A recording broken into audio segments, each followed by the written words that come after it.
Arranquemos, Vale. tengo el honor, y si toca resaltarlo con mayúsculas, de presentar a la primera mujer elegida como presidente en la Asociación Internacional de Psicoanálisis, ¿sí? Virginia Ungar, ¿m? Es médica de la UBA, analista de Abdeva, premio Conex Platino al psicoanálisis en el 2016, que es como el Nobel en Argentina, más o menos, ¿no? El Nobel a lo A lo argentino. argentino, a lo Al argentino, argentino, al argentino, al argentino, Virginia. a lo Eh, argentino.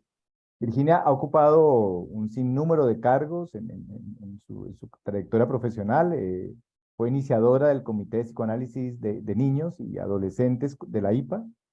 eh, ha sido representante también del BOAR latinoamericano para la IPA y miembro del Comité Ejecutivo de la IPA también en su momento. Toda esta labor, digamos, que culmina con su presidencia de la IPA hasta hace 2 años ya, ¿no, Virginia?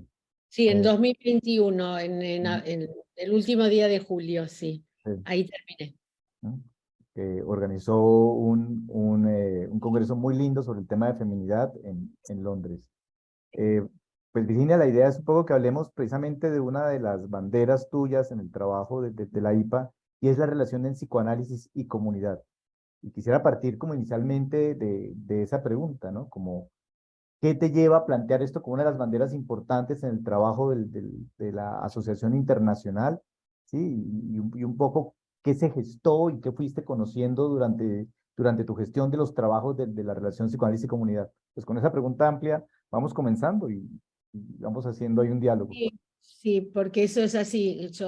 La invitación es una conversación y yo cuando voy a contestar esta pregunta con la que abres la apertura y esta conversación de este grupo Aperturas y me detienes cuando quieres y lo que cualquiera me gusta a mí si me interrumpen y no sé cómo lo coordinan ustedes, Ya están pero convocados a que interrumpan cuando quieran interrumpir, claro, por haciendo eso. preguntas. ¿Sí? Claro, a ver, la idea fue así. Cuando resulté presidente electa en conjunto con Sergio Nick de la Sociedad de Río 1 como vicepresidenta, él vicepresidente y yo presidenta, nosotros resultamos elegidos en el 2015 y, y ya veníamos conversando desde antes. No hubo, como hay esta vez, elecciones donde había dos postulantes para el cargo de presidente y vicepresidente. Éramos nosotros solos, entonces no hicimos ninguna campaña, no era necesario hacerlo, y entonces trabajamos sobre lo que iba a ser de resultar elegidos. Empezamos a trabajar con bastante tiempo en qué queríamos hacer. Para nosotros fue importante y fue una responsabilidad también ser la tercera presidencia de Argentina, la segunda de Argentina y la tercera de Latinoamérica. Ustedes saben que el primer presidente latinoamericano fue mi maestro y amigo Horacio Echegoyen. El segundo fue también mi amigo Claudio Eiseric, y yo estuve en la Junta de Representantes con él, y éramos nosotros dos la tercera administración de la API, ¿no? Entonces, esta idea yo la venía teniendo desde hace tiempo de cómo poder llevar a un nivel internacional algo que tuviera como una especie de marca de Latinoamérica, porque el trabajo de los psicoanalistas en la comunidad no es algo nuevo, ni fue creado con este comité, ni fue creado por ningún comité antes. Yo sé y conozco que en Latinoamérica esto tiene una larga tradición. Psicoanalistas, los pioneros de Argentina, de trabajar en hospitales psiquiátricos, en digamos, en salones, salas de la comunidad. Esto es no solo en Argentina, es en toda Latinoamérica. Por otra parte, nosotros, Sergio y yo, somos los dos psicoanalistas de niños y adolescentes, entonces eso hizo que también pongamos como bastante prioritario, de alguna manera, tratar de ayudar, digamos, cómo puede el psicoanálisis, además de pensar los problemas, intervenir también. No es necesario que se circunscriba el psicoanálisis a un tratamiento individual. Hace rato ya que se acepta el psicoanálisis de pareja, de familia, pero la idea con la que diseñamos una estructura nueva en la API, que después la aprobó el board, se llamaba API en la comunidad. La API o la IPA tiene estructuras, una es gobernanza, la otra es científica, la otra es desarrollos, 3 tenía hasta que vinimos, cada uno con comités. Ustedes lo pueden ver en un organigrama, si lo tengo a mano se los muestro, pero no sé si está a mano. Y nosotros agregamos una 4ª estructura, por eso tuvo una dimensión interesante. Entonces propusimos al board algo que lo aceptaron y que era parte de nuestro programa, plataforma, no sé por qué era nuestro programa, con la idea de que nosotros los analistas, el psicoanálisis fue el acontecimiento más revolucionario cuando fue creado yo digo así, fue creado por Freud, y tuvo una influencia muy grande en otras áreas de la cultura, en la medicina, en la educación, en la ley. Y nosotros lo que pensábamos es que el método psicoanalítico ha sido probado en su eficacia. No hablo de los trabajos de investigación sobre la eficacia de un tratamiento porque no es mi área ese, pero la eficacia del tratamiento psicoanalítico ha sido testeada, ha sido probada, y lo que pusimos en ese momento, ahora recuerdo, era una expresión que es una herramienta tan valiosa y que ha servido tanto, que era, lo cierto es que guardarla en una caja de cristal nos parecía que no era lo mejor para una herramienta tan valiosa. También es cierto que el psicoanálisis nació como una terapia individual. Todos nosotros que estamos aquí y nosotras fuimos formados y formadas en el esquema del psicoanálisis individual, en una sala de consulta, y es 1 a 1, y bueno, el método tiene distintos aspectos, si queremos, en algún momento lo podemos hablar si queremos, pero lo que pensamos es que salir de nuestros consultorios y salir de las instituciones e ir a la comunidad a trabajar, sobre todo dando horas de nuestro tiempo, a acercarnos nosotros y nosotras a los lugares donde los jóvenes profesionales están encarando problemas terriblemente serios en nuestra sociedad, terribles, y podemos ayudar no solo a pensar, hay maneras de intervenir, y yo lo he pensado mucho, podría, y también hay quienes han criticado esto, pero yo lo pienso bueno, ahora está muy a la orden del día, digamos, podemos hablar también algo de eso en algún momento, la relación de nosotros, los humanos, con los otros habitantes de nuestro planeta, ¿no? Esto también está muy en este momento en boga. Y yo digo, los animales anfibios, por caminar en la tierra y nadar en el agua, no pierden potencia. Yo creo que al revés, ganan en potencia, saliendo de sus territorios y pudiendo circular por otros territorios. Entonces nosotros pensamos, esto es la base, si quieren, de la idea, es que saliendo del territorio y circulando por otros territorios y también llegando a intervenir. Por favor, no entiendan por esto que vamos a llevar divanes a los hospitales, no es así. Bueno, en China creo que hacen así, pero bueno, no era la idea. Entonces, podíamos contribuir. Entonces creamos varias áreas como comités. Uno es educación, pero no se refiere a la educación psicoanalítica, no tiene nada que ver con eso. Es la educación, el terreno donde se trabaja con niños, maestros, profesores, y lo dividimos en subcomités, pero por eso les digo que es una estructura enorme. Había digamos, desde jardín maternal hasta preescolar, escuela primaria, secundaria y universidad. Todo eso quedaba en educación. Después estaba IPA o API en la salud. Entonces había unos comités que tenían que ver con la salud mental, pero no solamente. Esto no es solamente restringido a la salud mental, sino a la salud en general, y había digamos, subcomités que se dedicaban a distintos temas. Después, eso fue creación, nuevo, esto fue nuevo. Creamos un comité de violencia, y para liderarlo llamamos a una analista inglesa, Karine Min, que todavía está en ese comité, que es una psicoanalista de la Sociedad Británica, que trabaja en una cárcel de mujeres sentenciadas. Trabaja con mujeres que cumplen una sentencia, ¿sí? Y bueno, y después creamos un comité, había uno de Naciones Unidas, pero creamos otro de la API en las organizaciones humanitarias. Entonces trabajaban con UNICEF, siguen trabajando.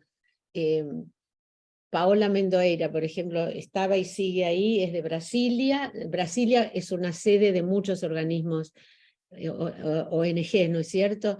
Médicos Sin Fronteras, varias organizaciones humanitarias. Después también estaba el Comité de Ley, que ya estaba, trabaja en todos los temas de ley, y todos los profesionales de la ley, y creamos subcomités. Por ejemplo, uno que para mí fue importantísimo fue el de migraciones y refugiados. Al principio lo dirigió Marian Bolever, que ella es de Frankfurt, es una analista conocida, muchos de ustedes la deben conocer, y dirigió un programa en Darmstadt con refugiados, que es un programa que se llama Los Tres Pasos. Trabajo concreto de psicoanalistas en el campo, ¿no? Donde ustedes saben, no tengo que hablar mucho sobre el tema de los refugiados, que llegan muchos, y llegan además muchos niños separados de familias a países, a lugares muy lejanos de su lugar de origen, sin dominar el idioma. A veces hicieron un trabajo admirable.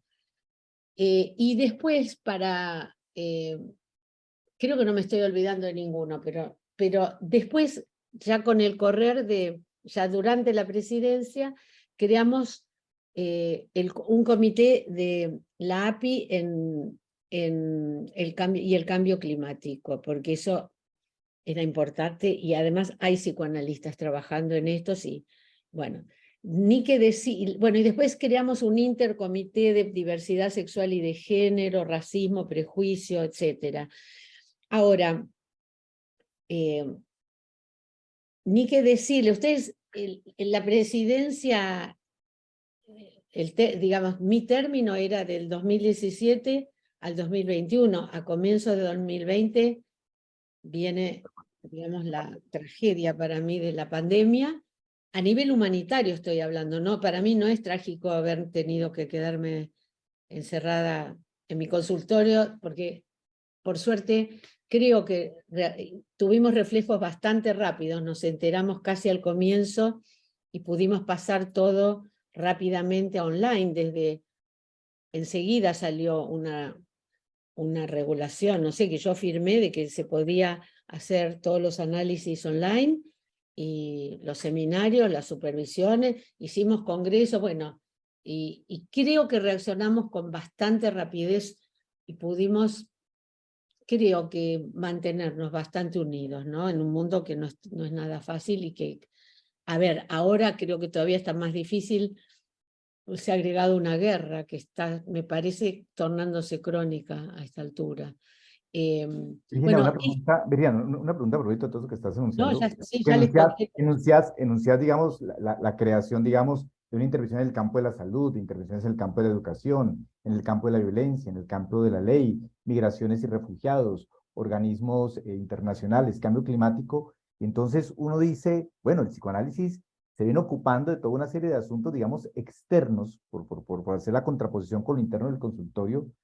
Y esto, como vos decías al principio, es una cosa que viene ocurriendo casi desde el principio del psicoanálisis, ¿no? Cuando la creación de los policlínicos, por ejemplo, de Berlín, el policlínico de Berlín fue pensado a propósito de una divulgación y una prestación de un servicio psicoanalítico a la comunidad, de una Sí. manera gratuita, ¿sí? Libre, abierta, y no solamente el Policlínico de Berlín, la creación un poco de las nurseries en Viena, por parte de Anna Freud, Dorothy Burlingame, Ana Freud, también. y Eva Rosenfeld, las creaciones de las clínicas que creó Adler, por ejemplo, ya dentro del psicoanálisis con un pie y por fuera del psicoanálisis después, o de la corriente freudiana, lo que crea Eichhorn. Desde hace mucho tiempo ese trabajo se viene realizando. Muchos de los gestores de trabajos con niños y adolescentes, Peter Bloss, por ejemplo, Eric Erickson, sí, se formaron dentro de ese tipo de trabajo comunitario. Entonces, Virginia, ¿por qué la resistencia, sí? Como a pensar un psicoanálisis como desde lo interior, ¿no? Porque traigo frases como que yo escucho de colegas nuestros que dicen, eso no es psicoanálisis, eso Eso. no es psicoanálisis, ¿sí? El psicoanálisis solamente es una experiencia que se da al interior, uno a uno, en un diván, con un consultorio, pero yo te escucho a vos y hago este recorrido histórico así rápidamente y digo, pero si desde hace tiempo estamos pensando tanto lo interno como lo externo, Ujú. porque esta resistencia y esta necesidad como de quedarse pensando una especie como de intimismo solipsista, digámoslo así, o al menos en tu experiencia, porque imagino yo que vos viviste estas resistencias institucionalmente, Ujú. cómo la puedes como tematizar de alguna manera? Sí, esa frase la he escuchado tantas veces, cada vez menos, por suerte, eso no es psicoanálisis, cada vez menos, en mi experiencia, ¿no?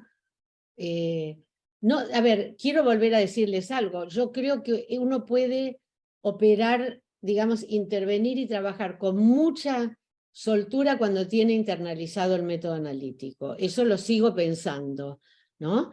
Entonces, eso se da a través de la formación analítica, donde es una experiencia de inmersión durante unos cuantos años. Yo pienso, no sé si, no creo que todos hayan pasado los que están hoy aquí, pero esto nos da como, si está internalizado, yo puedo, además, al ser analista de niños, yo he atendido niños que trajeron un conejo, por ejemplo, o que entran en patines, o, bueno, ni que hablar de la realidad informática, podemos hablar de eso también.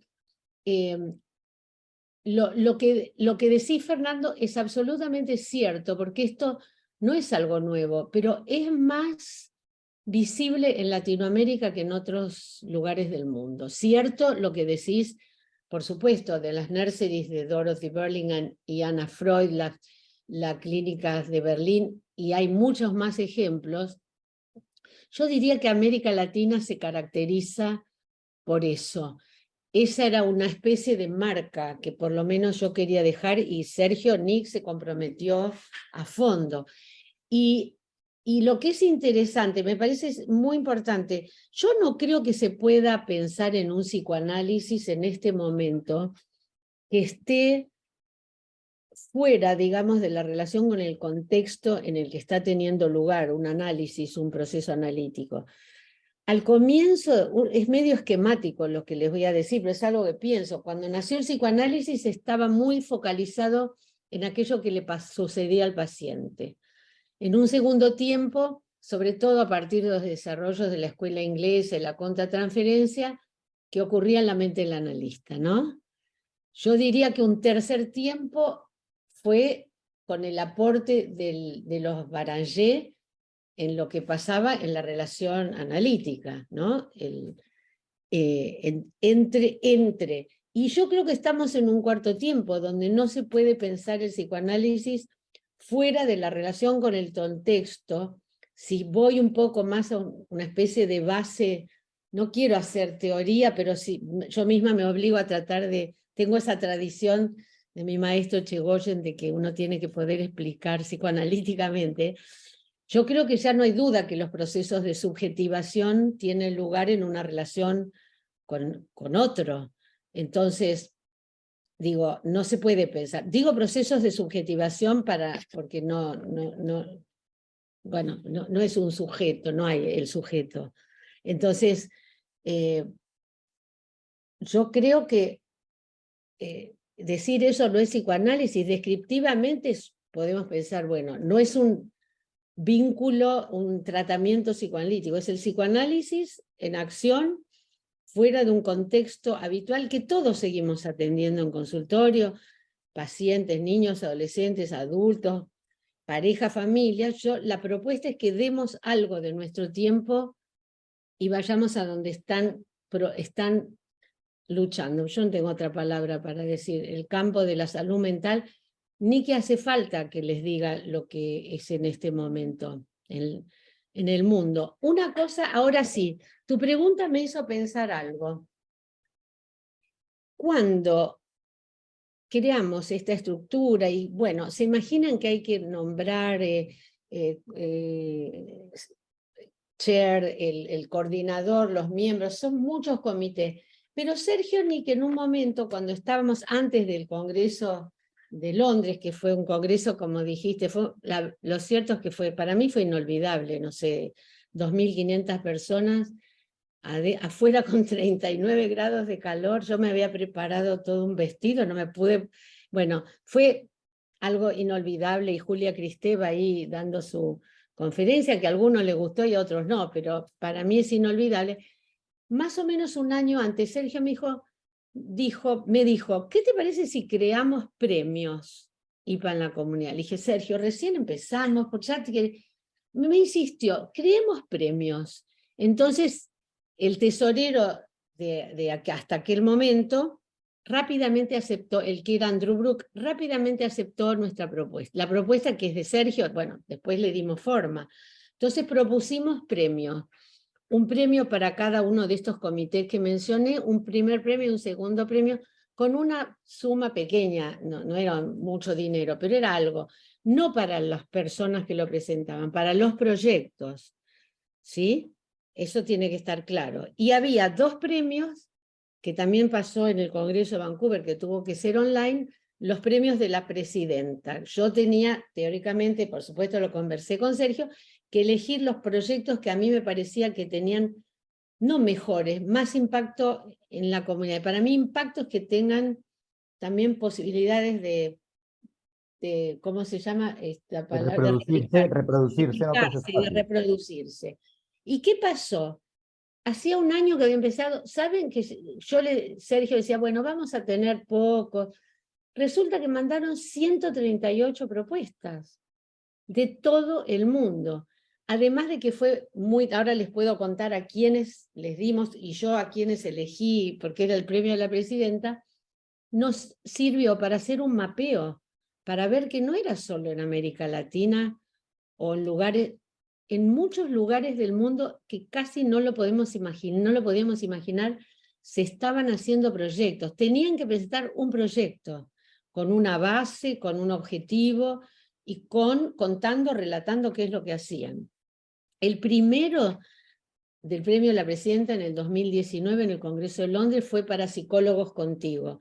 No sé si hay alguien ahora de Perú, pero Sí, es un está, proyecto. está Sara Oxestein, la vi por ahí. Ahí está Sara. Ah, está Sara. Bueno, fue para Perú. Hola Sara, ¿cómo estás? Bueno, se llama Psicólogos Contigo. Es un programa de largo alcance con educadores, con escuelas, donde trabajan muchos profesionales, no solo profesionales de la salud, psicoanalistas, psicólogos, es multidisciplinario, trabajan con educadores, con maestros, con profesores, y bueno, no fue fácil elegir, pero bueno, el segundo en el Congreso de Vancouver del 2021, el premio de la presidenta fue para un programa que a mí me resultó impactante, quizá también por digamos, lo lejano en geografía. Fue para un programa que están haciendo un grupo de analistas y psicoterapeutas en Sudáfrica, en uno de los barrios más pobres de Sudáfrica. Se llama, yo tengo un video que si lo encuentro después se los mando, Ubulele Mat. Mat, vieron que es la alfombra, bueno, los que hacen yoga saben, usan la palabra mat, pero bueno, era un grupo de psicólogas, de analistas psicólogas, donde en el barrio más pobre de Johannesburgo iban ahí a un lugar, a algún local que habían conseguido con su manta y su bebé, y se sentaban.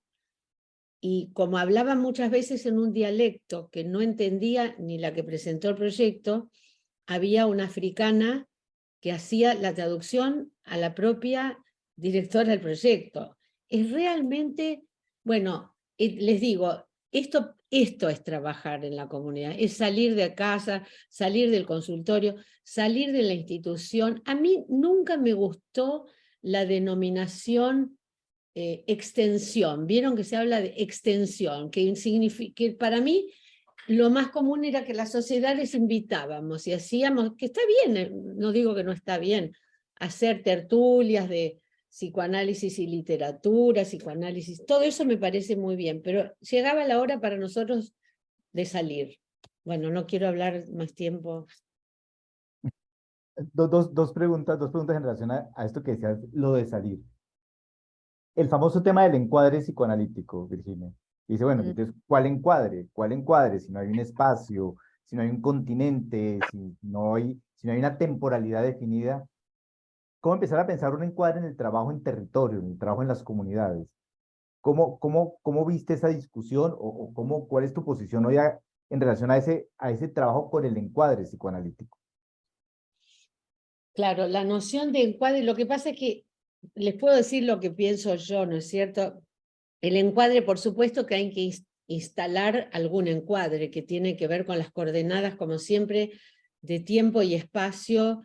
En este sentido eh, no está el dinero de por medio, no está el dinero de por medio. Para nosotros los analistas en tratamientos privados incluimos también, hay otros aspectos, pero las coordenadas son de tiempo y espacio. Estos programas instalaban cada uno su propio encuadre de la frecuencia de veces que en Sudáfrica se reunían, por ejemplo, con las madres, lo mismo psicólogos contigo. Lo que pasa es que yo personalmente, uno de los maestros que más influyó en mí con su obra y digamos, en mí y ser psicoanalista, pero también en mí como persona fue Donald Meltzer, que Donald Meltzer proponía que el encuadre en realidad iba más allá, da por sentado las coordenadas de tiempo y espacio y tiene que ver con el estado mental del analista. Si quieren lo podemos discutir esto, yo estoy bastante de acuerdo con eso, porque entonces uno sigue teniendo el psicoanálisis y eso para mí, cuando lo tiene bien internalizado y afianzado, me parece que se puede desplazar por otros tipos de encuadre. Y además el encuadre, desde que empezó, bueno, no voy a hablar de los comienzos porque el encuadre se fue poniendo más riguroso más allá de Freud, después de Freud. Los tratamientos de Freud podían ser paseando también por un parque y podía haber todos los días de la semana un paciente por 5 o 6 meses. Melanie Klein lo trató al pequeño Richard, me parece que 4 meses. A ver, ahí está. Bueno, yo no tengo que defender a ninguno de los maestros nuestros, se defienden solos, pero cuando hablan, por ejemplo, de el de Melanie Klein y el rigor, Melanie Klein atendió a Richard cuando estaban los 2 evacuados. Esos ejemplos me parece que tenemos que volver a leer. En una sala que le prestaban de un centro comunitario donde había un mapa, me parece, una mesa, todos los días cambiaban los muebles y lo pudo ayudar. Digo, estos son los ejemplos históricos que a mí me gusta tomar. Entonces, el encuadre creo que podemos seguir hablando. A mí es un tema que me interesa muchísimo y hay que armarlo cada vez. Y también a veces lo desarmamos y lo volvemos a armar. Los que trabajamos con adolescentes y con niños sabemos eso. No Creo sé que si... parte, creo que parte de analizar la situación, de analizar en el sentido de la palabra, en su sentido como etimológico, es poder, voy a repetir tu palabra, desmontar esas herramientas para volverlas a rehacer, ¿no? Bueno, Camilo Jacome y Guillermo Carvajal, que están en lista con la mano levantada. Camilo. Ay, gracias, Luis Fernando. Estaba pues, que me hablaba porque precisamente me llama la atención que nosotros tuvimos en las 4 conferencias pasadas hablamos de, pues, precisamente del psicoanálisis comunidad. Hubo una experiencia la experiencia de Abdeva que hablaban sobre el trabajo que hace Abdeva en comunidad, un programa en instituciones y en comunidades estupendo. Hay un programa, el programa Pisotón, aquí en Colombia, en Barranquilla, que trabaja con comunidades vulnerables, la atención de migrantes en Perú, y en la última, la aplicación, digamos, del psicoanálisis a las situaciones de democracia y a las situaciones políticas. Y ahora que hablabas del encuadre, que creo que el encuadre es como uno de los elementos básicos del psicoanálisis individual, me preguntaba cuáles podrían ser los elementos que conforman obligatoriamente el trabajo del psicoanálisis en comunidad. ¿Cuáles serían esos que no pueden faltar en tu experiencia y en lo que viste? Pues no sé si nos puedes dar algún elemento con relación a esto. Te agradezco. No sé si voy respondiendo o reúno un par de intervenciones, como ustedes me digan, ¿eh? Sí, me gustaría agregar. Sí, me gustaría agregar lo de Camilo. Sí. Yendo a la esencia, un poco, yo voy a irme más a cosas como esenciales, ¿no? El punto de arrancar el psicoanálisis, ¿cuál es en la teoría? Pues hacer consciente lo inconsciente. ¿Y cuánto podemos nosotros hacer consciente lo inconsciente en las comunidades?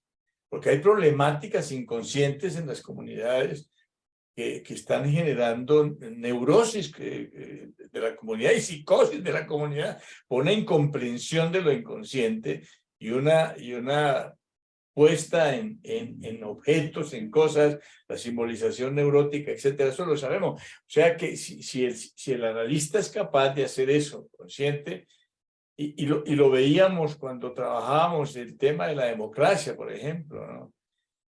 Toda la importancia que tiene un análisis para la segunda cosa que yo planteo, generar estados mentales nuevos. Si no hubiese intervenido el análisis como intervino para generar presiones del análisis, por ejemplo, para generar leyes como el antimaltrato, leyes como la inclusión, que generaron cambios estructurales de los estados mentales de las gentes. Ahí está el psicoanálisis actuando. Fernando me decís si sigo, si escuchamos a alguien más. No, dale Virginia, dale, que tenemos esas dos preguntas por el momento.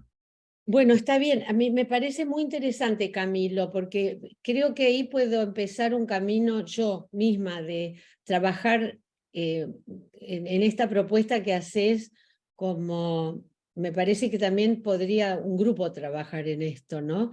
Un grupo que trabaje en la comunidad y que de alguna manera trate de encontrar cuáles son como los parámetros. Me parece que me preguntás eso, ¿no es cierto? Los parámetros básicos, cuando me dijiste aquello que no puede faltar, ¿no es cierto? Primero, creo que el psicoanálisis tiene una manera primero digamos, de sostener, sostener los conflictos. Para poder hacer algo con un conflicto hay que aguantarlo. ¿Me entienden a dónde voy, no?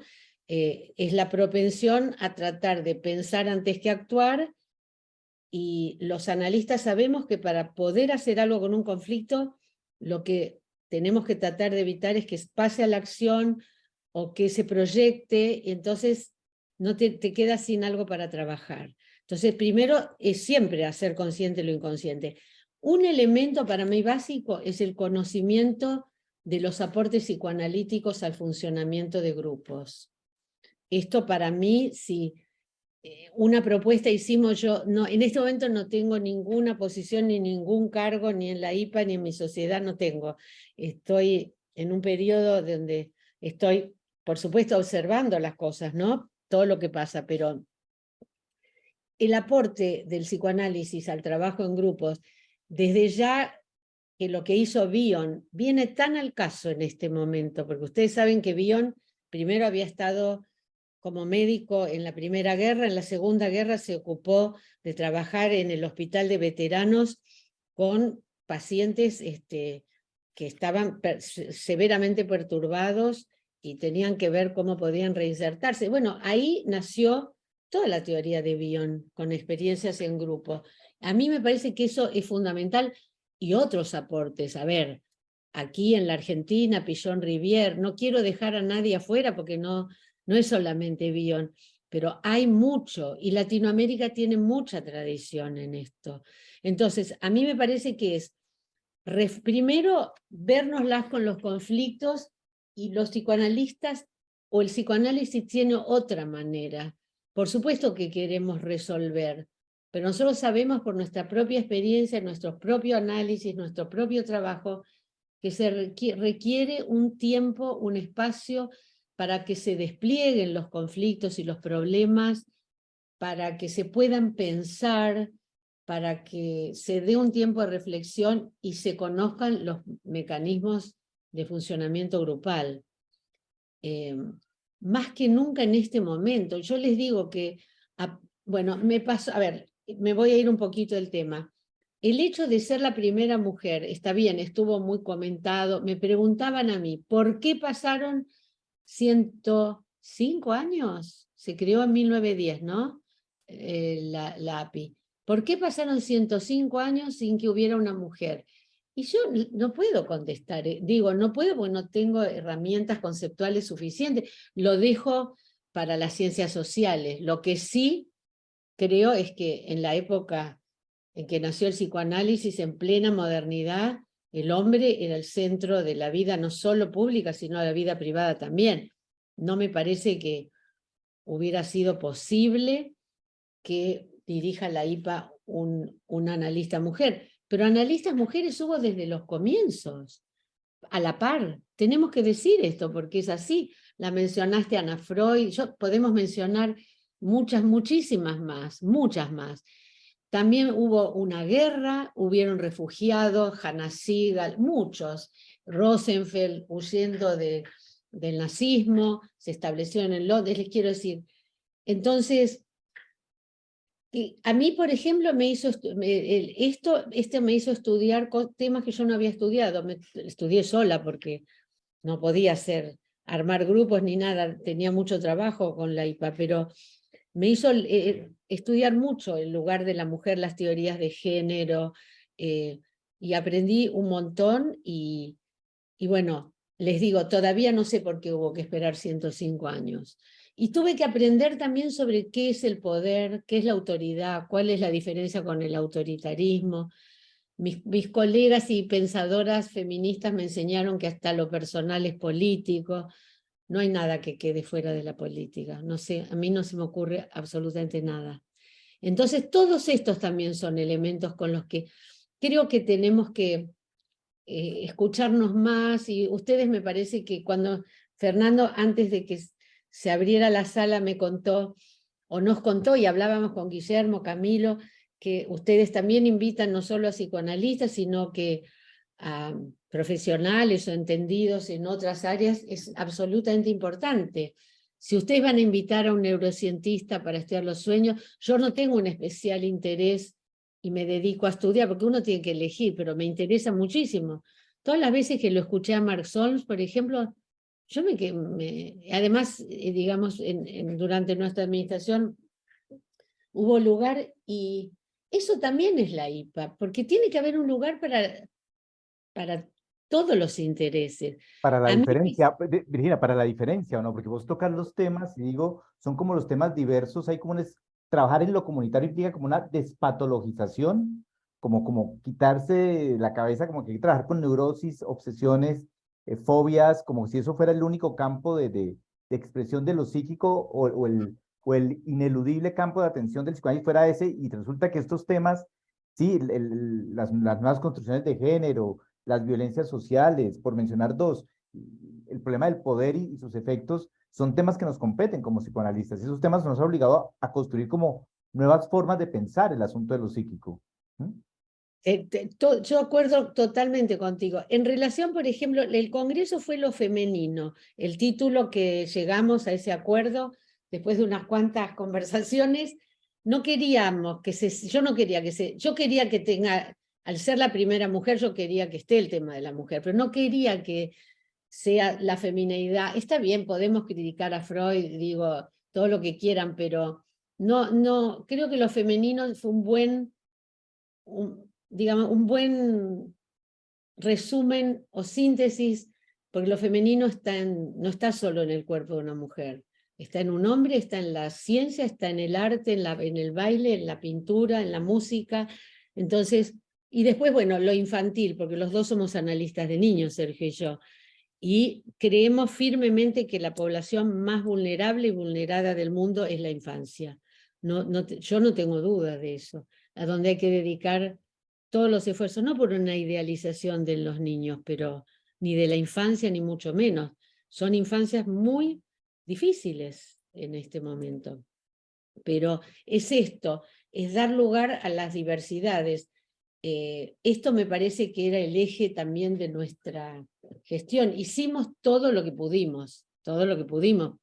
Me hubiera gustado poder hacer más, pero hicimos todo lo que pudimos para dar lugar a esto, a aquello que la sociedad y la cultura de nuestra época no parece estar dando lugar a las diferencias ni conviviendo con las diferencias en este momento. Los efectos, el impacto de la violencia sigue en aumento.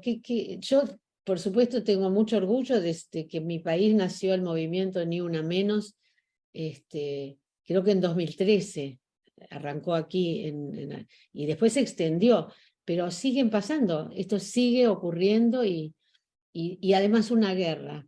A mí cuando empezó la guerra en Europa, en Ucrania, a mí me sirvió mucho volver a leer a Hannah Segal. Se los recomiendo, si no lo releyeron, que busquen un artículo ya antiguo de ella que dice el verdadero crimen es el silencio, donde ella, ustedes saben que era una activista firme en contra, una de las fundadoras del grupo de analistas en contra de la guerra nuclear. De eso se trata ahora. Ahora estamos en eso. Con respecto a lo femenino, una cosa que aprendí, por ejemplo, entre todas las que aprendí, es que nos dedicamos mucho. Bueno, los estudios de género no nacieron en el psicoanálisis, nacieron en otro campo de ciencias sociales, y el psicoanálisis los tomó y los hizo, a mí me parece, contribuciones muy importantes. Pero a mí me parece que hay otra corriente que es muy interesante, que es el estudio de las masculinidades, ¿no? Por ejemplo, cómo se construyen las masculinidades, cómo se vienen construyendo, porque es muy fácil hablar de deconstruirnos, pero para deconstruir tenemos que saber cómo se construyeron.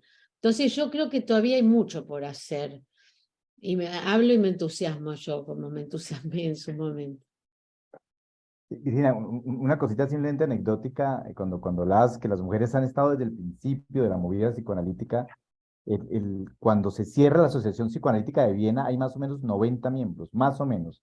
De esos 90 miembros, hace de cuenta que 48 eran hombres y 42 mujeres, ¿no? En el momento del cierre de la Asociación Psicoanalítica de Viena, para hablar de la paridad, ¿no? De la paridad, ¿sí? Simplemente que todo lo que las mujeres desarrollaron psicoanalíticamente, excepción hecha de Anita Freud y de Melanie Klein, ha quedado muy invisibilizado, ¿no? Muy tapado, ¿no?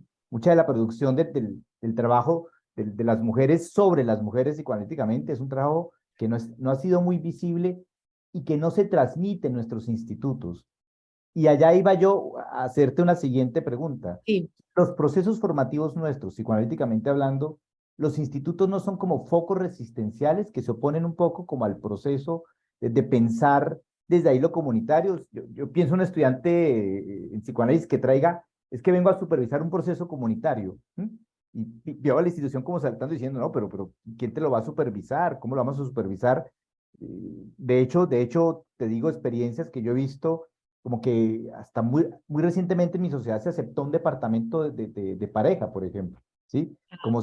Como si la palabra de Puget y Berenstein, para citar simplemente dos personas cercanas a vos, no tuviera una validación. Y un grupo que venía trabajando durante muchísimo tiempo, creo que hasta hace muy recientemente tuvo un reconocimiento como grupo, como una posibilidad de ser instituido dentro de los procesos formativos. Entonces hay una serie de experiencias que podemos hablar aquí que existen, pero a la hora de la formación, de instituirlas, la institución las hace aparte, no les da un reconocimiento en sus procesos formativos. No sé eso en tu experiencia de la IPA, si esto es así en diferentes asociaciones. Me haces sonreír porque el Comité de Pareja y Familia de la IPA se formó cuando Claudio Iseri era presidente, ¿sí? Del 2005 al 2009. Yo estaba como miembro de la Junta de Representantes y bueno, y claro, yo soy miembro de la sociedad en la que estaban Isidoro Berenstein y Janine muy cercana a mi marido también, y teníamos una amistad personal hasta el final, ¿no? Bueno, mentes privilegiadas, y el psicoanálisis de pareja y familia en la sociedad de la que yo soy miembro no tuvo mucha resistencia, pero cuando se propuso la creación del Comité de Pareja y Familia, recuerdo muy bien las discusiones en la Junta de Representantes.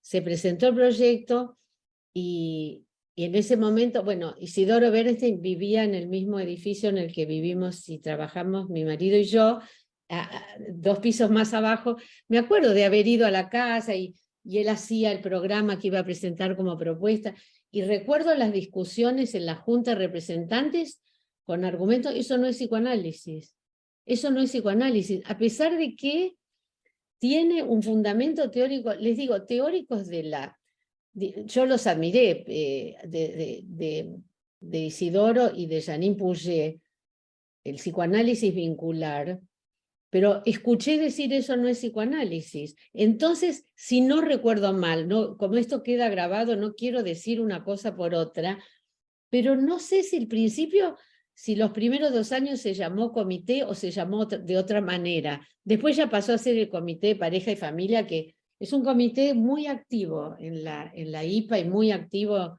en Latinoamérica seguro y en el mundo también.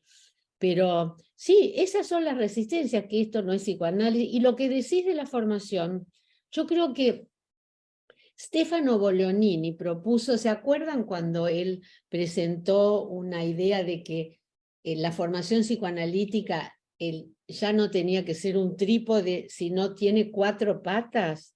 El análisis personal, la supervisión, los seminarios y la relación con la institución. Ahí me parece que él incluyó algo que no estaba incluido. Y yo creo que todavía hay un déficit en los institutos, y eso que yo soy miembro de una sociedad que, como dijo antes Camilo, tiene proyectos como el que yo leí, el relatorio de FEPAL sobre todo el trabajo de las sociedades que forman parte de ese relatorio. Y sí, hay también un grupo en mi sociedad que trabaja sobre migraciones y refugiados. No es necesario estar en Europa en América Latina, lo saben perfectamente. Está el tema y hay que trabajar y hay que aportar la experiencia además. Pero yo creo que es un déficit en la formación, que tendría que haber algo como con cierta estabilidad en los programas de trabajo en la... Carmen Wurtz de Perú, de Lima, una colega, tiene una pregunta. Dale, Carmen. Pues, ahí estoy. Bueno, muchas gracias. Una gran alegría encontrarte, Fernando, en este espacio.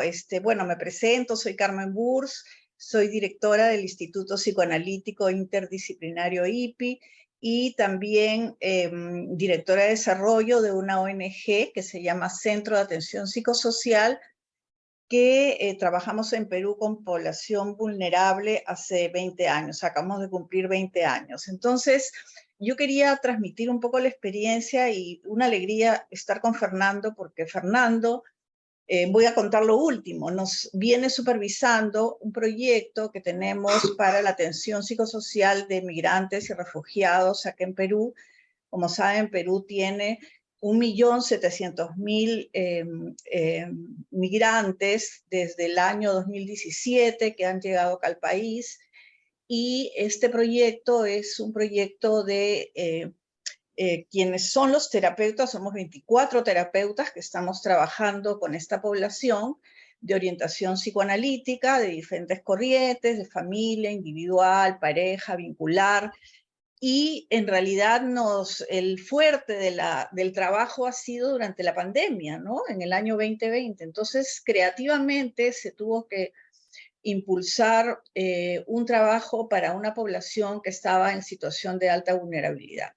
Y creo que la discusión y, bueno, lo que vengo conversando es estas experiencias que vienen en situaciones de crisis en los países, ¿no? En Perú, el Centro de Atención Psicosocial se forma con un grupo de psicoterapeutas psicoanalíticos para dar atención a las víctimas de la violencia política en el Perú, familiares de desaparecidos, desplazados por la violencia, injustamente encarcelados, y bueno, personas detenidas, ¿no? Mujeres sobre todo. Hemos tenido mucho trabajo en las cárceles. Y esta pregunta, ¿esto es psicoanálisis? ¿Dónde está el Edipo? Yo recuerdo, lo traigo como anécdota, ¿no? Algunos terapeutas que entraron al trabajo psicosocial, que de repente sentían que tenían que estar en atención libre flotando, sin hablar. Se tuvo que trabajar mucho en las discusiones, y ahora que nombraron a Isidoro Berenstein fue uno de nuestros primeros capacitadores, junto con Moti Bendiacar, que seguramente ustedes lo conocen. Entonces es un grupo que tuvo que afrontar desde la clínica a lo comunitario, un trabajo con población muy carenciada y muy personas torturadas. Entonces, yo creo que de nuestra experiencia hemos publicado bastantes textos sobre esto. Podemos decir que siempre está la mirada psicoanalítica, la reflexión psicoanalítica, la comprensión psicoanalítica del fenómeno político y social. Entonces, eso es un poco lo que quería comentar. Y con Fernando, que nos reunimos pues quincenalmente a revisar los casos, él puede decir qué problemática tan diversa tenemos que afrontar con nuestras herramientas, ¿no? Y siempre pensando psicoanalíticamente. Y bueno, IPI se funda justamente con varios de los psicoterapeutas y otros más de la Asociación de Psicoterapia Psicoanalítica para tener las 4 patas. El enfoque social comunitario, y que los estudiantes justamente se involucren en proyectos sociales, porque creo que el psicoanálisis tiene que responder a esta problemática social y política. Gracias. Carmen, me apalanco en tu intervención para hacer una pregunta a Virginia sobre el tema de la neutralidad, ¿sí? En el trabajo social comunitario, ya que lo dijiste en algún momento dado, como una toma de posición política y que todo es político, entonces, ¿dónde queda la famosa regla de la neutralidad cuando se trabaja en territorios, se trabaja en comunidad, o se hace trabajo social comunitario? ¿Vos cómo lo has pensado, por ejemplo, Virginia? A ver, me parece que me parece que Serapio quiere decir algo, pero no sé. Bueno, me parece que la neutralidad es un concepto muy interesante. Partamos del concepto de neutralidad del psicoanálisis clásico, vamos a llamarlo, del psicoanálisis individual, que sigue siendo, porque yo no voy a decir que solo trabajo en la comunidad, yo sigo trabajando como analista, haciendo análisis y bueno, como digo, la propuesta es que una parte de nuestro tiempo lo dediquemos a eso. Pero ¿qué es la neutralidad?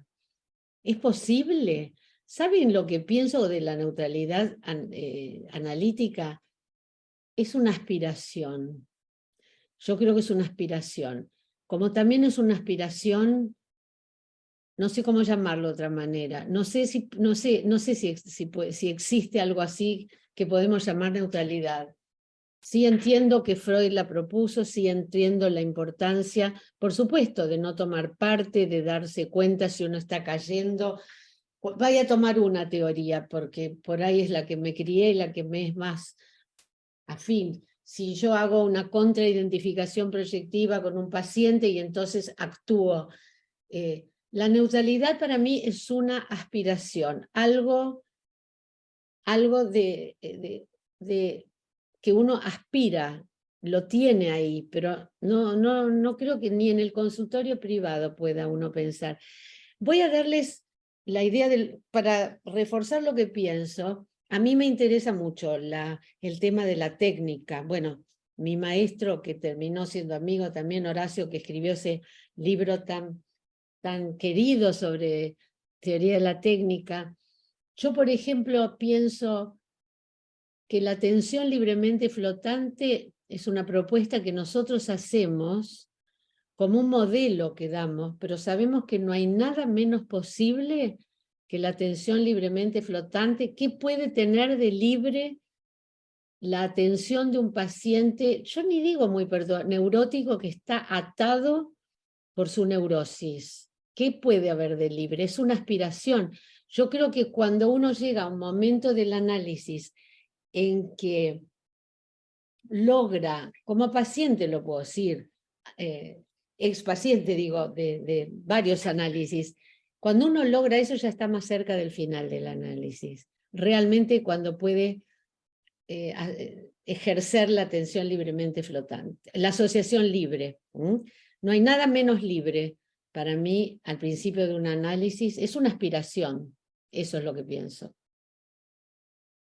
Y la cuestión política, yo no creo que es necesario, digamos, y además es muy difícil. Yo les digo, viviendo en Buenos Aires, Argentina, hoy, les digo, es muy difícil, además, tener un poco más claro lo que uno piensa. Sí, uno tiene posturas y por eso sigo pensando que no hay nada fuera de la esfera de lo político. Ahora, la política en el psicoanálisis ya es otra cosa.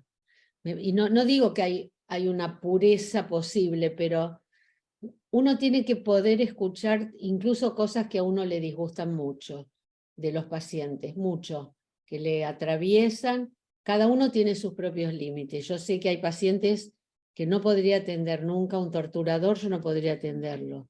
No podría. Entonces, tengo que ser honesta conmigo mismo y no atender. A otro analista a lo mejor le resulta interesante, es un límite que yo tengo. O otras situaciones, no son muchas tampoco. Sí estoy acostumbrada a escuchar de todo acá en mi consultorio. Y por suerte, miren que la sociedad argentina está tremendamente dividida por algo que llaman la grieta. En la sociedad a la que yo pertenezco no ocurre eso, pero hay otros que sí, que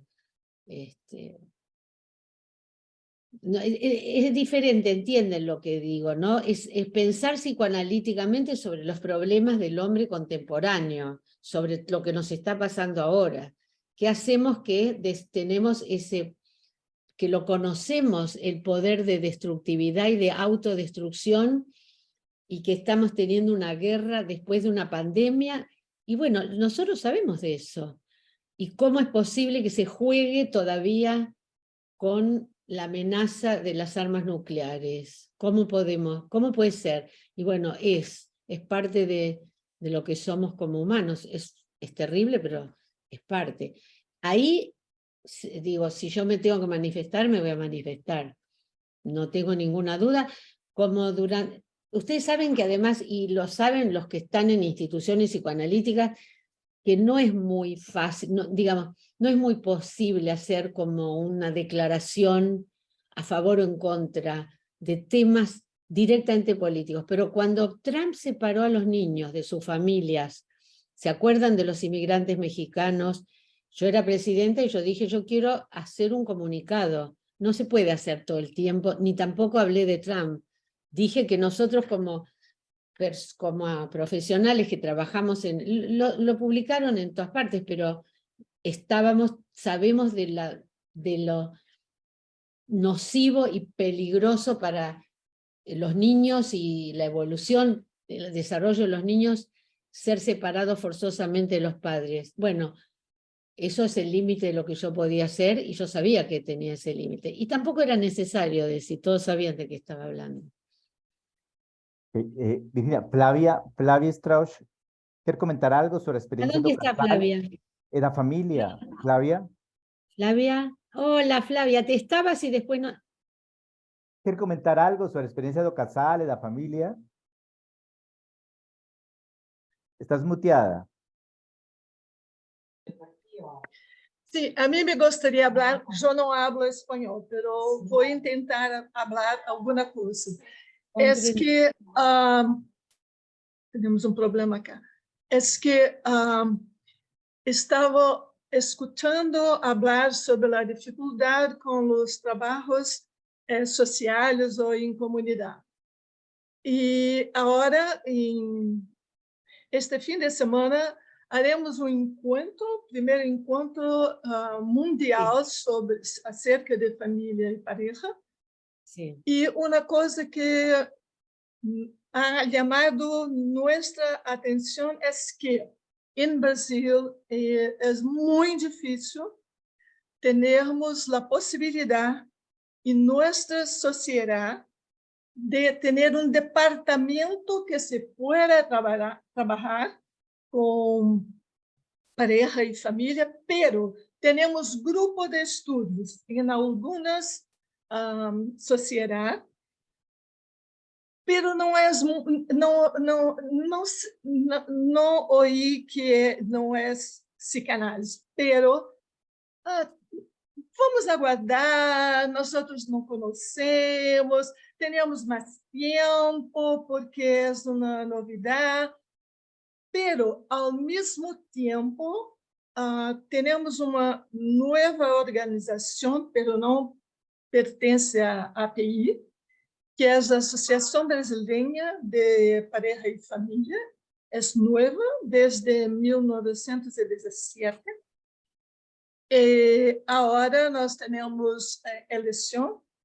Eu vou ser vice-presidenta da associação, pero há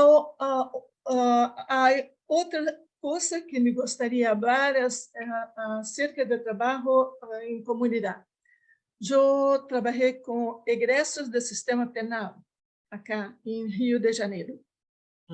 E todo o tempo, isto não é psicanálise, isto não é psicanálise, isto não é psicanálise. Agora trabalhamos com os professores, os diretores de escolas. Pero não é psicanálise, não é psicanálise. É muito difícil termos a compreensão dos colegas e da instituição acerca do que hacemos com os outros, porque eu penso que nós não vamos a tratar as pessoas nem colocá-las em divã, pero podemos ajudá-las a ter condições de aproveitar as oportunidades que a vida tem, ou, se não tem, que nós possamos ajudá-las a ter.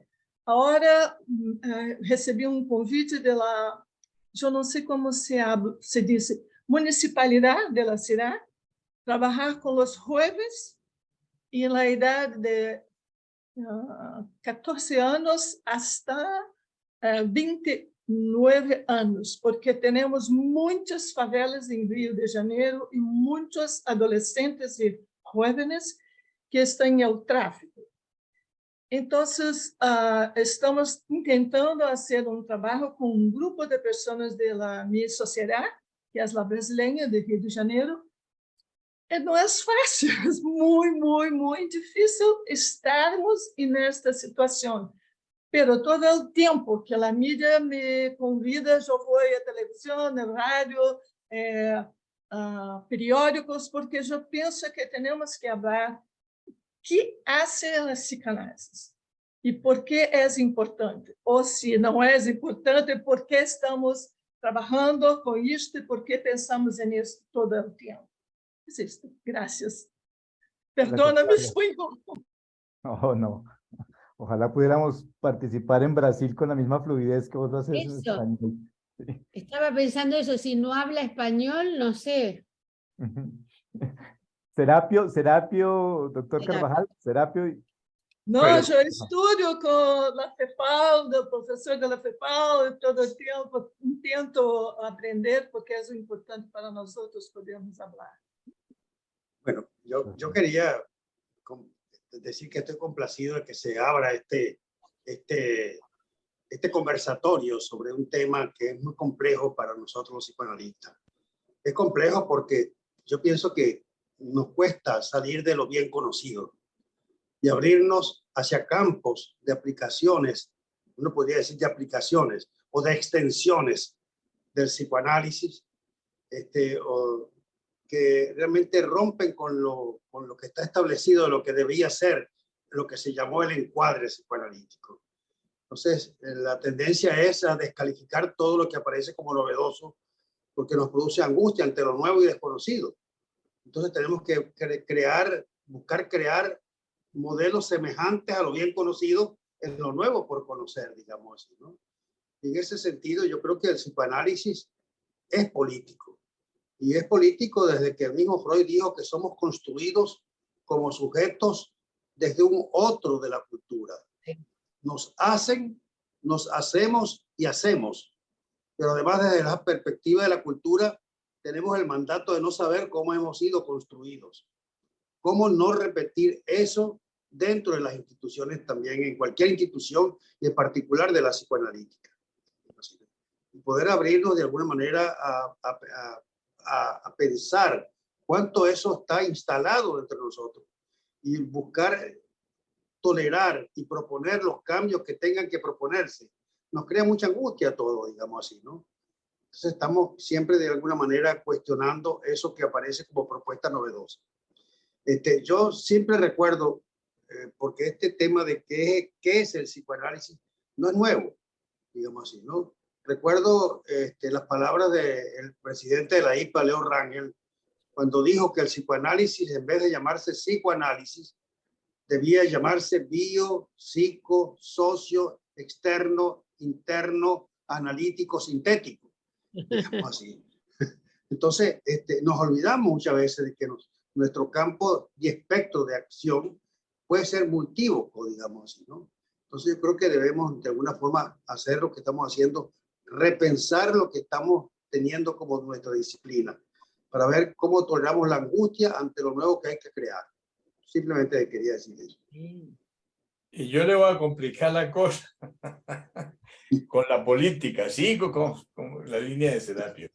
Winnicott nos complejiza la situación cuando amplía el concepto de lo suficientemente bueno al ambiente suficientemente bueno.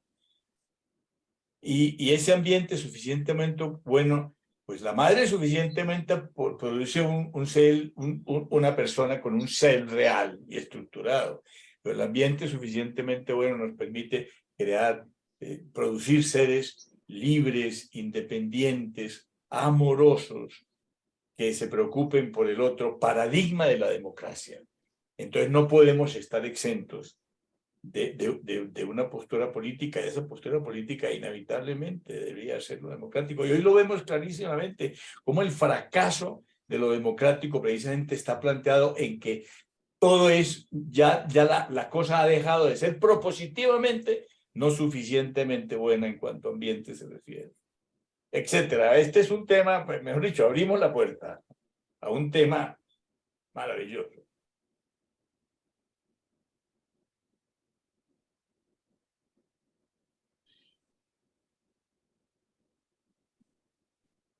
Sí, Virginia, dale. Sí, le agradezco a Serapio que haya traído, como siempre, tus reflexiones son inspiradoras y que hayas traído a lo que dijo Leo Rangel, que fue un analista extraordinario. Yo tuve la suerte, y los que tuvieron la suerte de conocerlo,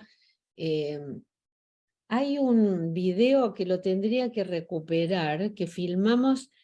¿Se acuerdan que hubo un congreso de la API en Santiago de Chile que tuvo ciertos problemas?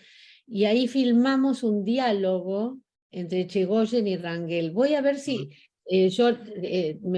Echegoyen me había pedido que lo ayude a organizarlo. Fue impresionante lo que estas dos mentes juntas conversando y es buenísima. Es cierto, es un tema complejo. Yo creo que podemos debatir y tenemos bastante que estudiar, porque los psicoanalistas, yo me encontré con este hecho, me eligieron presidenta de la Asociación Psicoanalítica Internacional, sin tener ninguna experiencia. Yo no tenía experiencia, yo no sabía. Tuve que aprender lo que significa gestionar una institución, porque en nuestra formación analítica no se estudia esto, ni se enseña, ni se transmite, ni se discute. Entonces, bueno, uno aprende muchas veces. Ahora traigo lo que trae Guillermo, que me gustó mucho lo que trajiste de Winnicott y el ambiente, la madre suficientemente buena y el ambiente suficientemente bueno, porque ustedes saben que la traducción al español de Good Enough Mother da para cierto, ustedes lo deben haber discutido, cierta duda y complejidad, porque lo que quiso decir Winnicott es que es buena hasta ahí. Según lo tengo discutido, además con colegas, que good enough quiere decir bueno hasta ahí, no quiere decir que hay una suficiencia del objeto materno, sino que también la madre tiene que ser capaz de frustrar. Y ¿no es cierto? Esto lo sabe, digamos, todo es algo conocido, pero se tradujo suficientemente bueno y es bueno hasta ahí. De la misma manera que se tradujo juego y realidad, y no es juego y realidad el libro. En inglés, no, yo no soy bilingüe, les aclaro, tuve que hablar unos años en inglés, pero yo vengo de la educación pública, primario, secundario, universidad, y tuve que aprender inglés. Pero bueno, los que saben mucho más que yo sobre Winnicott, no es juego y realidad, es playing, es jugando, es el acto de jugar, es la acción de jugar. Eso es lo creativo, eso es lo que produce el gesto espontáneo. No es el juego, es el jugar como acción productora de sentido y de creatividad. Por eso me gustó también, Guillermo, que trajeras esto, porque, bueno, nos tenemos que enfrentar con frustraciones y aprendemos. Yo no quiero decir, no es que aprendí a golpes, pero aprendí de las experiencias. Ahí me voy para Bion, pero aprendí de las experiencias. Aprendí a ver de cómo se gestiona, cómo son las instituciones, y tuve una oportunidad única de experiencia y de aprendizaje. Para mí fue fantástico. No estuvo todo el camino, no fue un lecho de rosa. A mi madre le gustaba decir eso, lecho de rosa. No fue todo un lecho de rosa. Pero bueno, aprendí más, creo, también de los momentos difíciles. La pandemia fue uno de esos, fue un desafío impresionante. Me acuerdo todavía estar discutiendo con el tesorero, que yo decía, tenemos que hacer webinars sobre el tema, tenemos que ampliar. Hay capacidad para 300, bueno, lo tenemos que aumentar. No, pero cuesta, no importa. Hacelo, le dije, hacelo, porque tenemos que reunirnos. Y fue así. Creo que pudimos, bueno, hoy estamos reunidos. Es maravilloso que estar para mí en Colombia en este momento. Es un prólogo a mi viaje en julio, donde voy a estar en Cartagena. Ciudad que ya estuve, que ya la conozco y me encanta. Pero bueno, aprendemos también de las frustraciones, de los errores, de los golpes y de las equivocaciones, y aprendemos también a desidealizar. Los psicoanalistas somos seres humanos y también nos equivocamos y nos peleamos y discutimos, ¿no? De una manera a veces poco interesante, pero bueno, ante todo somos seres humanos fallados. Virginia, una cosita, ahorita que hablabas de la tradición un poco de trabajo social desde el psicoanálisis en Argentina, te podría mencionar algunos nombres y me decís que has recogido un poco como de ellos, algunos de ellos más de APA que de Abdeva, pero Sí. comenzaría con José Blecher. ¿Te toca de alguna manera la experiencia de Blecher? Me toca, no te puedo decir cómo me toca la referencia de Blecher, porque la primera entrevista que hice en mi vida psicoanalítica fue antes de cumplir 18 años con José Blecher. Esa fue me toca en lo personal, y todo lo personal es político. ¿Qué puedo decirte? Yo iba a la escuela secundaria con la hija de José, la hermana de Leo Blecher. Ustedes algunos lo deben conocer, a Leo, que es miembro de la Asociación Francesa. Yo iba al colegio secundario y les cuento esto, claro, y conocí en una época álgida de la política y de su implicación en el marxismo y después su cambio. Pero ¿qué pasó? Esto es una situación personal que ya la conté, así que no pasa nada si queda grabado, porque yo tenía un noviecito desde muy jovencita y, bueno, cortamos, rompimos. Y mi padre, médico, radiólogo, que nunca se ve en el SAM, me dijo, me parece que estás comiendo menos. Miren, hace tantos años, ¿no? Me dijo, ¿no querés ver un psicoanalista? Bueno, le dije, sí. Entonces lo voy a llamar a José, que era el papá de mi compañera de colegio. Entonces José le dijo, decile a Virginia que venga el sábado, tal, a las 3 de la tarde. Y así fue. Esa fue mi primer contacto, mi primera entrevista con un psicoanalista. Me toca profundamente porque además murió muy joven y yo era muy jovencita, ¿no? Cuando yo iba a la escuela secundaria. Lamentablemente porque ese fue uno de los analistas más geniales, me parece, que hubo.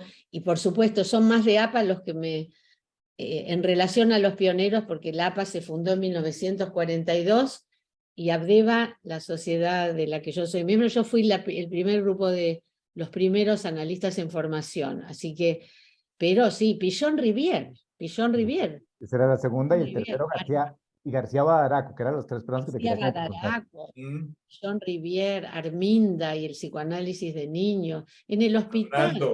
Arnaldo Raskowski, hablando Arnaldo de lo social y todo lo que hizo en América Latina, Arnaldo. Sí, claro, tenemos una gran tradición de trabajo, no solo en hospital. Bueno, a ver, yo lo conocí de muy cerca a Mauricio Goldenberg, que fue el que creó, digamos, el que desmanicomializó, creando servicios de salud mental en los hospitales generales. Digo, no, creo que venimos de una gran tradición. Por eso les digo, había que llevar algo de América Latina hacia Europa, me parecía a mí, y hacia Estados Unidos también. ¿Alguna vez en Buenos Aires escuché a alguien decir que todo el trabajo comunitario se había venido abajo con la llegada de la dictadura? ¿Mm? Y que fue alguna manera una década que silenció el trabajo comunitario, que deshizo los trabajos comunitarios y grupales desde el psicoanálisis. Totalmente, esto fue así, fue totalmente así. Fueron los años más duros que he vivido yo en mi propia historia, en mi país. Yo con compañeros de facultad desaparecidos, familiares, por suerte cercanos no tuve, familiares no tuve, pero vivimos en peligro. Y yo hice parte de la formación durante los años de la dictadura, que fue, también me parece, como una especie de refugio, estudiar, porque uno se pregunta, ¿cómo pudimos vivir con eso? Justamente ahora me invitó una sociedad brasileña, la sociedad de Minas Gerais, a discutir el film 1985, no sé si lo vieron ustedes. Es un film, recomiendo verlo, está en la plataforma, no sé si de Amazon, una de esas. Es un film sobre el primer juicio que se hizo a la junta militar, la junta de la dictadura, ¿no? Entonces, sí, desmantelaron los servicios de salud mental, desaparecieron, huyeron. Mi marido estaba en el hospital de Lanús en un momento que se llevaron delante de ellos a una colega, a una psiquiatra, se la llevaron. Les quiero decir, fueron los años más horribles. Por suerte, el mal no destruye, quedan como siempre algunos brotes de donde puede volver a crecer algo creativo. Se destruyó muchísimo. Es una herida que nunca va a cicatrizar, me parece. Por acá, por el chat, Jenny Llorent, una colega argentina que vive en Perú, nos recuerda también el nombre de Fernando Ulloa, ¿no? Fernando, claro, Fernando Ulloa, por supuesto. Que lo dice Claro.